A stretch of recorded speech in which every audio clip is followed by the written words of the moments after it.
So let me quickly show you the position, which is this. I hope you have seen this position thousands of times.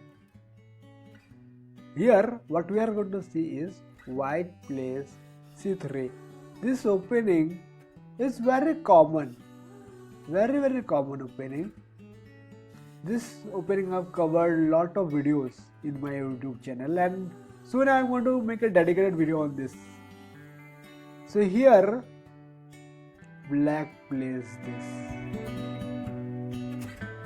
We have a very nice options coming up where black has two choices: take with the pawn, save the bishop. Today we are going to see this. Then let's say save the bishop, we take the pawn. Now here you see knight is under danger. Obviously they will not prefer to put the knight inside the house, and putting in the side they might not go for. However, if they go for this move, it looks like a decent move. Knight is in the center, black has taken a pawn. But here you have a nice move from white. White to play try to find the double attack.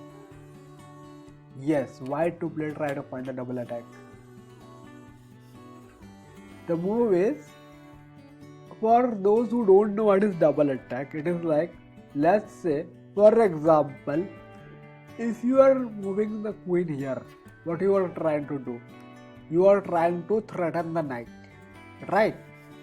But when you move the queen here, what we are doing? We are threatening the knight, one, and we are threatening a checkmate. This is called double attack. When you are threatening two pieces, it can be a piece or it can be a checkmate as well. That's called double attack. Here black lost a piece right in the opening, just in 7 moves, castles, and lost the knight. So I hope you have enjoyed this video. If you have enjoyed, please subscribe and like the video.